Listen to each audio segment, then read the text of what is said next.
Very good morning. Good morning. Wow, that's great. So let me. I think I had a very brief introduction uh, from you, Vyoma. So thank you very much for that. Let me start the session without the delay, and this is going to be a little more focused on the recent updates that the PCI Security Council has got brought in with respect to the PCI DSS version 4.0, and also would like to share some new changes that have come in to the council in terms of your involvement with us. So let me start who we are. The PCI Security Standards Council is a global forum, and I think that brings all the payment industry stakeholders together. And the participating payment brands that we have is the Visa, Mastercard, Amex, JCB, Discover, and recently added UnionPay. So moving on to the next slide, what we do, I think this is something very important that I just wanted to convey to the audience is PCI SSC develops and maintains the PCI data security standards and manages the programs. We do provide trainings, we do provide educational resources, we provide standard implementation and compliance support. What we do not do is enforce or manages these compliances. So when it comes to managing the compliances, it's the responsibility of each payment brand or the participating payment brand, because they are the one who have their own compliance programs of its affiliate payment card account data. So any questions that you may have pertaining to the compliance, please, have the payment brands privilege to answer them. So I will try, but not all. Talking about the PCI SSC strategic framework, and before I look into more deeply into what has been going around, let me also introduce you the mission, that we have at PCI Security Standards Council. And our mission is very clear that you can see on the screen also is that to enhance the global payment account data security by developing standards and supporting services that drive education, awareness, and effective implementation of these standards by the stakeholders. And the foremost pillar, the four pillars that we have, the first pillar is increase industry participation and knowledge, evolve security standards and validation, securing the emerging payment channels, and increase the standard alignment and consistency. So the entire crux of the next few slides that I'm going to put across is going to revolve around these four pillars that we have at PCI Security Standards Council. Here I would like to first of all thank you for to NPCI for being their support throughout, in terms of their involvement as a board of advisors at the council, and also being an affiliate member. They're one of the affiliate members, from Asia Pacific region, and we today have 9 affiliate members globally. So thank you NPCI for that, and thanks for giving this opportunity to present, across to the audience. Talking about the spikes in digital payments, and I think we all know, and there was a recent report from the ACI Worldwide that indicates that around 70.3 billion real-time payment transactions were processed globally in 2020, and which has seen a surge of close to 41% compared to the previous years, which could be a pre-COVID scenario. And I'm sure these numbers would have, these numbers are already growing and would grow. And I think, as you see, the 3 in 4 transactions will be digital in 2025. Talking about the global threat landscape, I think, when we talk about, expanding businesses, and I think that means more target and data for the criminals, right? And as you can see on the screen, close to 86.2% of organizations were compromised by at least one successful attack. Talking about the second stat, 69% of the more than 2/3 of organizations were victimized by ransomware. I think this has been keeping everyone busy, when we talk about ransomware. And 91%, 9 out of 10 organizations have been affected by cyber attacks targeting the web and the mobile applications. Now, the one stats which is not there on the screen is all about majority of the organizations are also lacking behind creating education and awareness and getting trained their resources on how to protect their infrastructure and how to protect their data from the external threats. So training is one of the areas that probably we all may need to look at, and enhancing the skills, and also the aspects pertaining how you can secure your payment infrastructure, how you can help in protecting the payment data, just not domestically, globally. Emphasizing on some top 5 learnings, and I think those learnings are very clear.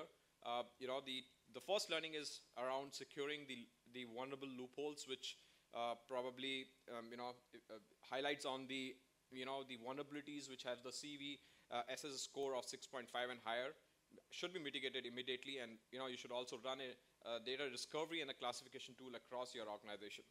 The second is strengthening the endpoint responses, ensuring that all the endpoints are monitored and use cases of the endpoints are configured properly.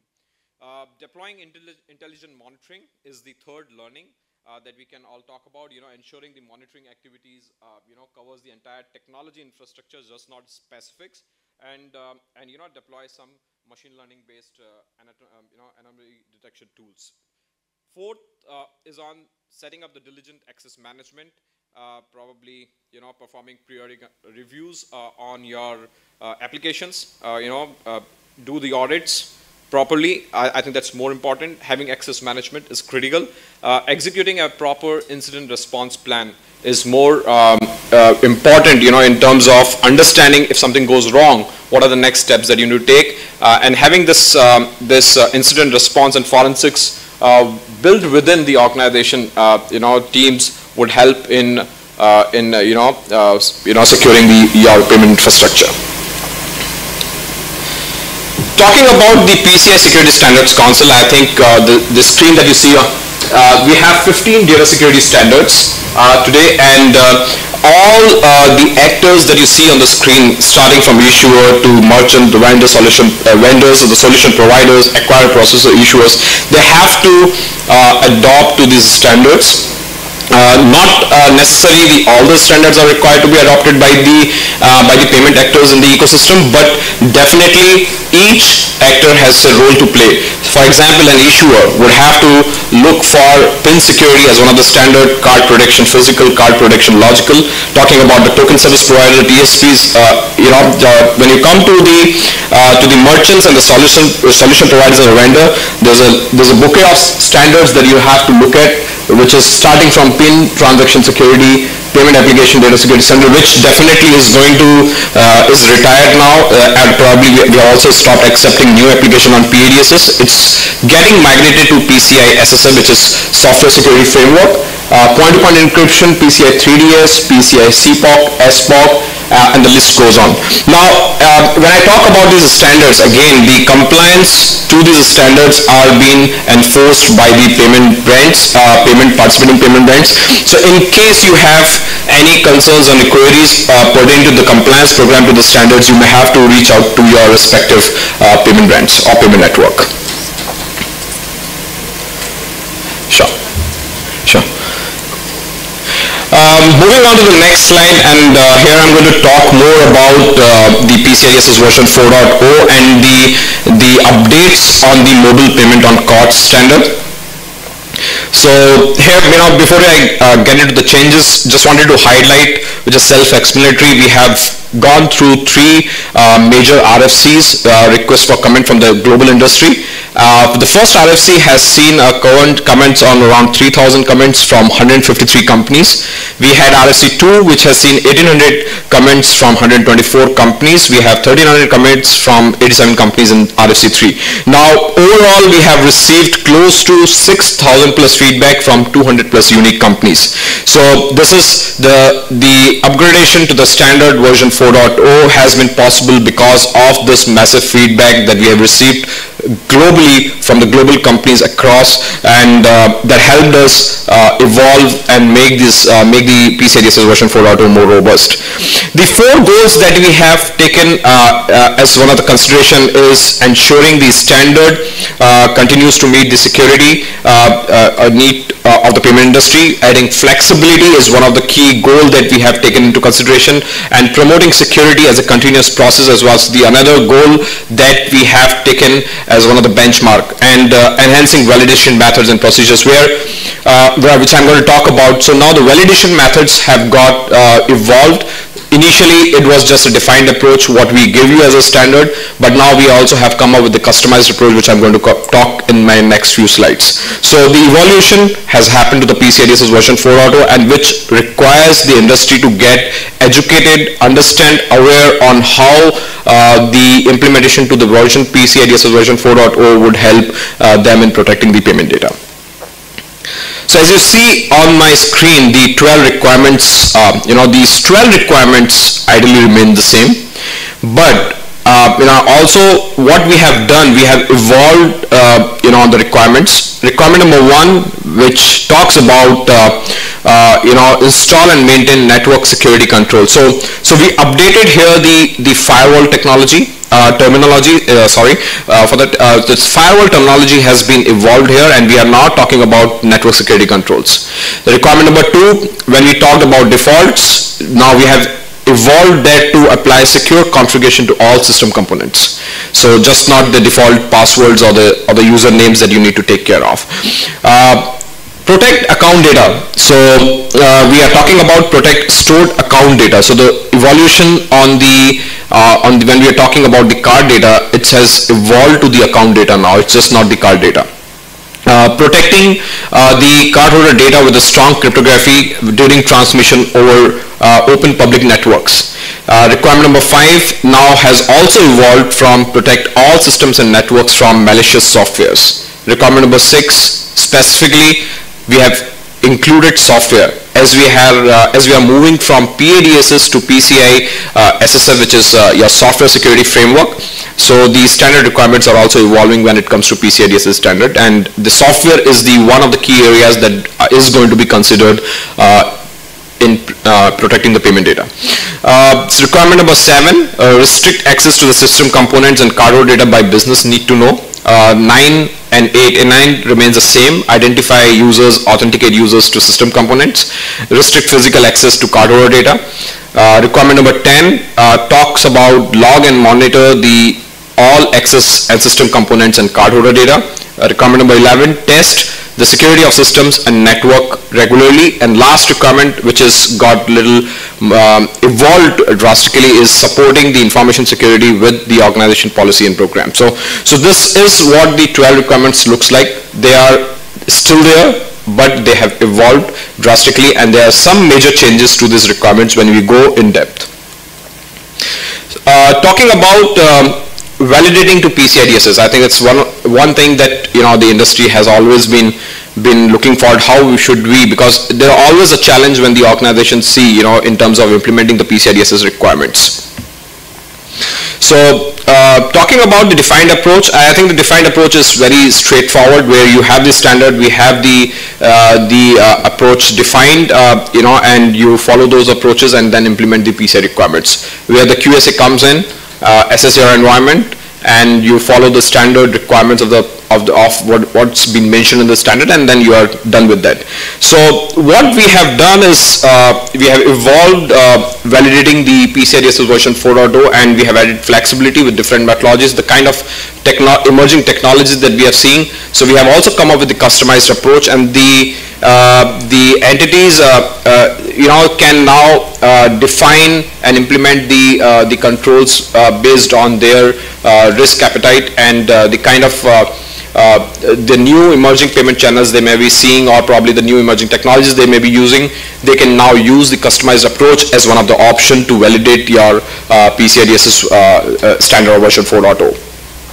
So here the entities, who can do this? I think the customized approach is always a question to us that, will every organization across the globe will be able to accept or, adopt to the customized approach? The answer is yes and no. When I say yes or no, is the customized approach is only for those organizations who have a robust risk management processes, or they have a strong risk management team within their organization, and they have been doing PCI for a long, and they have been adding new technologies or new payment forms within their infrastructure or their on their ecosystem. So that's where the customized approach will come into the play, and organizations can look at evaluating this as one of the approach to validate to the PCI DSS version 4.0. So I think many of you would be familiar here about the compensating controls and the customized approach. So let's not get confused between the customized approach and the compensating control. So compensating control intent remains the same when we talk about when you are stuck with implementing any of the PCI requirements because of any business or a technical constraint. That's where the compensating controls comes into the picture. While the customized approach is something where you have to use the defined objectives. There is not going to be defined objectives within the standard, but you have to derive something of yours, test it by yourself, make sure you document yourself, and it's something that you need to evaluate within your organization, and the QS's role is very limited here. So QSA is just going to come and review those customized approaches within the organization, not create something for you. So the customized approach cannot be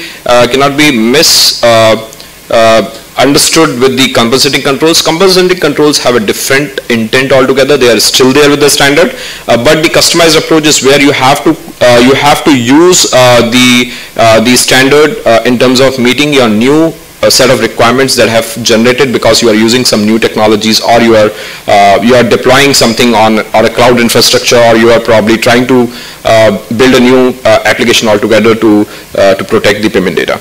Now, the compensating controls are not an option with the customized approach. The entity is expected to implement an effective customized control without needing to also implement an alternate compensating control. So that's the difference between a compensating control and a customized approach. So the customized approach, let me go a little more in deep on the role, which I just highlighted. So every customized approach that you are going to adopt has to be developed by the organization. You have to test all those requirements, whether you are meeting those or not. You have to do a targeted risk analysis within that particular approach that you are going to use to implement that particular requirement. The QSA role is here to come and validate whether you are going in a right direction or not. The QSA role in terms of their independence of the QSA requirements that they have, they are going to come and only evaluate your customized approach, not define or develop something specifically for your organization. So that's something that you need to take care of, and the roles are very clear. The approach that you take is your responsibility at the end of the day, but the evaluation will happen and reviewed by the QSA to make sure or ascertain that you are going in the right direction. So here, working together with the QSs is going to be a very key element. So you need to make sure that you are working very, very closely with your QSs to understand what are the nitty-gritties that may come by when you're implementing the PCI DSS version 4.0. So I'm going to talk more on that, when we talk about the timelines and the implementation, the implementation timelines that an organization, a large organization, should be looking at when it comes to implementing the PCI DSS. So this slide is largely, which entities can use the customized approach. So entities that complete a self-assessment questionnaire are not eligible to use a customized approach. So if you're using an SEQ as one of the options to meet the PCI requirements, obey the compliance requirements of the regulator or any entity that you are reporting into, so the SEQs they are not eligible for the customized approach. So PCI, what you see on the screen is PCI has come up with a lot of guidance when it comes to understanding on the standard itself. What else? So we have come up with the guidance. So initially in the 3.2.1 standard, there was limited support in terms of how you should be implementing the PCI DSS requirements to meet the certain objectives. Now here we have come up with the guidance specifically how you should be approaching to certain requirements to implement them, and there are some supporting implementation support guidance document also uploaded on the PCI document library, which is going to be helpful and useful for you to implement the PCI DSS version 4.0. So the next slide largely talks on the support that we are giving. So we have included cloud and other technologies as one of the key areas within the PCI DSS version 4.0. So though PCI DSS has always been a technology neutral standard, you may not see all the technologies being mentioned in the standard, but yes, definitely when it comes to securing the payment data, these standards can be adopted to secure any data or information which is critical for an organization. So the standard has gone beyond the traditional way of looking at it. So the DSS version 4.0 helps you in meeting whatever the objectives that you have to secure the payment data within your organization. Talking about implementing the PCI DSS version 4.0, so the timelines are very straightforward. We are in the last quarter of 2022, so the official documents are all released. The training is announced, so the training is happening as we talk on the transitional training. So we have not announced any new QSA trainings at this point. This is the transition training from version 3.2.1 to version 4.0. So the existing QSAs are being getting trained, existing ISAs are getting trained to get a quick hands-on on the implementation of PCI DSS version 4.0. Coming on to the quarter 2023, the training goes on, and the quarter 1, which is 31st March 2024, the PCI DSS version 3.2.1 retires. Now there are implementation for the future dated requirements. There are future dated requirements that are being taken into consideration. So you have time until 31st March 2025, for the future date requirements that will become effective. Still then, when I talk about the future dated requirements or the new requirements, you can still use the old requirements to meet when you're going for version 3.2.1 or 4.0, but they become effective from 31st March 2025. Until then, it's in a transition. You can start implementing, you can start executing the implementation for these new future dated requirements, so that when they become effective, you do not face any challenge. So what is your implementation timeline? Let me put it this way: how many organizations here, how many people sitting here are going through the PCI compliance? Yeah, I see a few hands. So ideally, I'm assuming that you are all large corporates or large organizations, right? So we have a 2 years of transition timeline, which we are already 6 months we have crossed. So I'm going to talk about the very old age principle that we all have heard about, is the Plan, Do, Check Act. So this is where we are. Where we are sitting today is planning stage, right? So planning is where you understand what the standard brought in, what the standard is talking about. Reading through the standard, understanding the standard requirements, what is the new challenge that it can bring to your organization while implementing PCI DSS version 4.0. Then you have Do, where you are going to create some working groups within your organization to understand these challenges and how this is going to impact you in the long run. So plan, get your team equipped to understand what the standard is all about. Do, create working groups, create, some sessions, get external, assessors, bring into your organization to understand how this is going to compass, in terms of the implementation. Check with your QSA how the implementation is going to happen, what further improvements or the addition of the tools and technologies that you need to take into consideration, and then act accordingly in 2024 to get your PCI DSS version 4.0 implemented. So you have to go in a very planned manner. 2 years, if you think it's 2 years, probably we think those are, it's not long at all. It's just a matter of time. When we release the standard on 31st March this year, we are already in September. So you can assume 6 months have already passed by.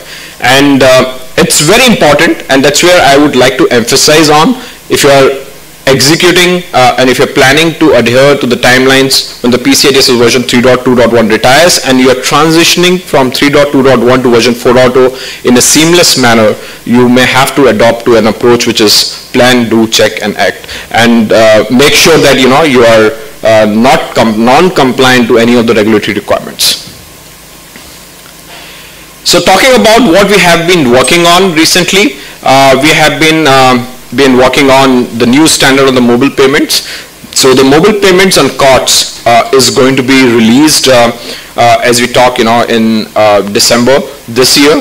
So we already have PCI CPOC, PCI SPOC for the contactless payments and for the the PIN acceptance. So this standard is largely is going to focus on, it's going to be amalgamation of both the PCI CPOC and SPOC, and you will see a PCI MPOC as one of the standard which is going to help in securing your mobile payments. And this standard is still working, and thanks to all the industry stakeholders from India who have been giving their inputs and feedback, and thanks to NPCI again being part of it. And we will see this new standard coming in December 2022. As I move towards my submission of the slides, and getting involved is critical in order to influence these standards. And when I talk about influencing the standards, and I think India has been on a growing path. When I took up this role in 2018 with PCI, we just had one participating organization who was involved with the council. Today we have around 25 participating organizations who are involved with the council, including the NPCI as one of our affiliate member and who sits on the board of advisors as well. So that's important. In order to influence the standards, there is an industry participation which is required, because we, without the support from the industry, without the feedback that we get from the industry, it's very difficult for us to evolve and make these standards more robust. So in that league, I think we have the community meetings and the industry programs that keeps coming up. So we just last week sum up with the North American community meeting. We are coming up with the Europe community meeting in Italy in October, and then in November there's going to be an Asia Pacific forum which is going to happen. Dates are yet to be announced for that. So what we have introduced this year is a new participation organization program. So now they are going to be, initially it has used to be only 2 levels. So basically not a 2 levels, it's only one, which is participating organization, which was restricted. But now we have announced a new participating organization program, which we have 3 levels, which is to principal, associate, and individual. So initially the individuals were not having access to the PCI SSC resources. Now we have opened to the associates, to the individuals, and to the principal. So where you can, the principals can, add more inputs, more collaboration, and more interaction on both technical and strategic levels. Talking about the associates, it generates more opportunities to interact, more influence to the standards, and more occasion to get involved. Then when we talk about the individual member benefits, I think it's all about more community expertise at the table, more access to the resources, more collaboration opportunities, which means that it gives more seats at the table. So currently we have only 30 seats across the board of advisors. Now this number of seats will get increased to 56, which is massive in number. So, and that's where the kind of involvement that we are looking from the global payment industry to support us in influencing the payment standards. Now the BOA will now get option to vote to the new standards for publication and major revision to the standards. Initially, it's the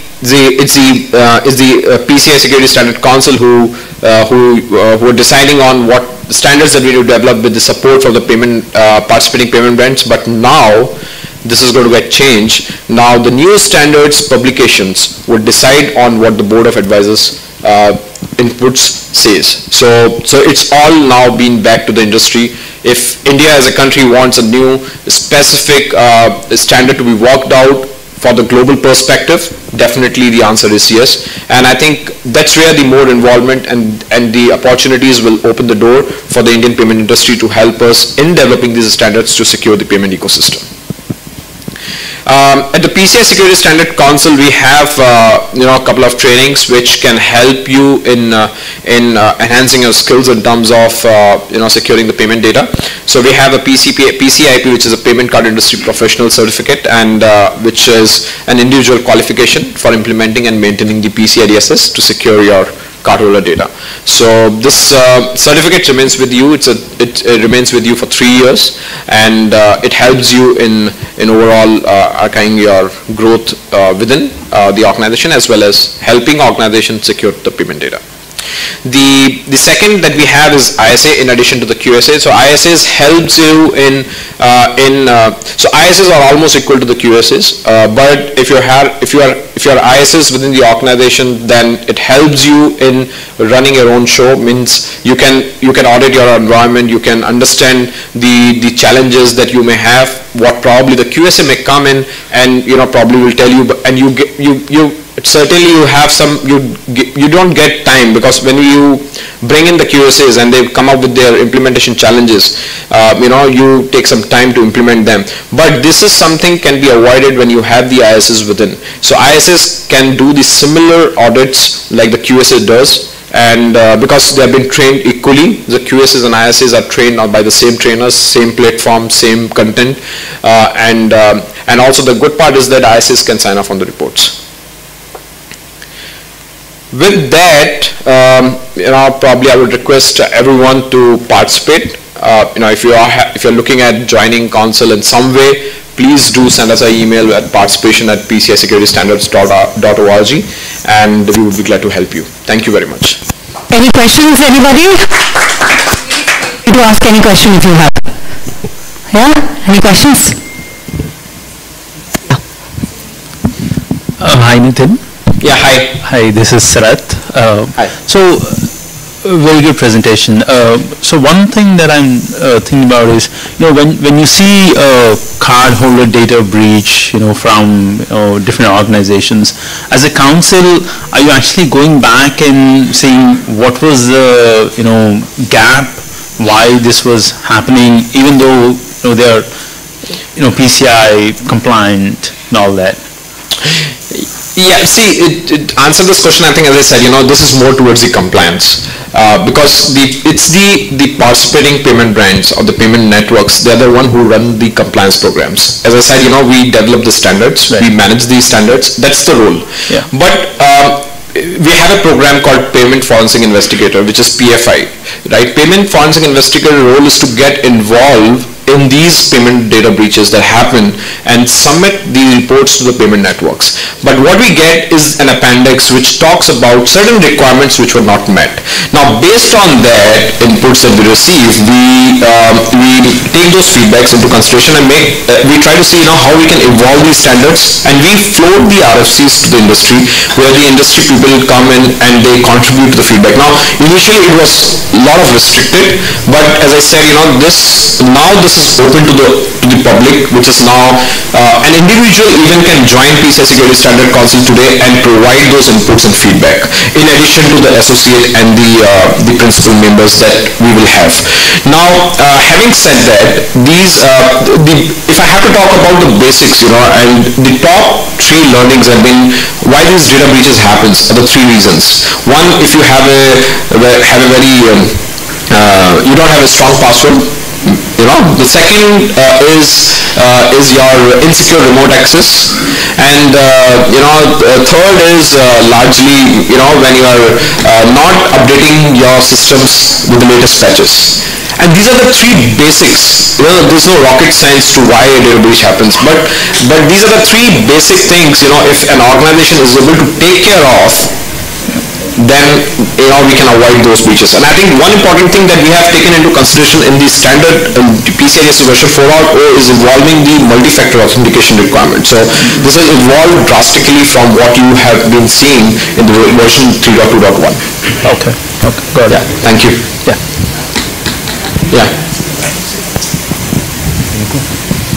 Any other questions? Yeah. Yeah? Hi Nitin, can you hear me? Yeah, I can. So Nitin, just one more question. As CERT-In has come up with the guidelines that any data breach has to be reported within 6 hours. So is PCI also planning to bring up on some timelines that if there is a breach, then they can inform the council and then, It doesn't get to report to the council, but typically if there is a payment data breach, at least specifically to a payment data, probably you have to report to the payment networks. Right. And that is immediately that you identify there's a breach. And then the PFI investigation process starts. So I think these are different requirements altogether, but yes, you have to adhere to what the local government rule says. At the same time, what is your obligations towards your partners in the industry. Yeah, thank you.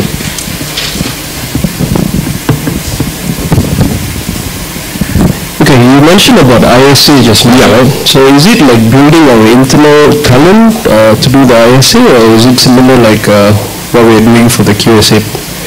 So ISA is something an internal security assessor program. So QSA is unqualified. So ISA has to be sponsored by individual organization. For example, an X organization wants to get ISAs within, so that organization will sponsor you. So QSA can do work for many. ISA has to be only restricted to the particular organization, right? So ISA, is a training which is a program which is to help the organizations build their internal expertise and help internally to secure the payment data. Understand well in advance what are the challenges that are going to come across when the QSA comes in. So prior to that, you're ready when the QSA comes in. So it is a hassle-free journey for you towards the compliance to the standards. Okay, so basically, yeah, basically, but the ISA feature is also that you can sign off on the reports also. That also gives you flexibility. Yeah. okay. Anybody else? Any questions? Sure, thank you. Thank you.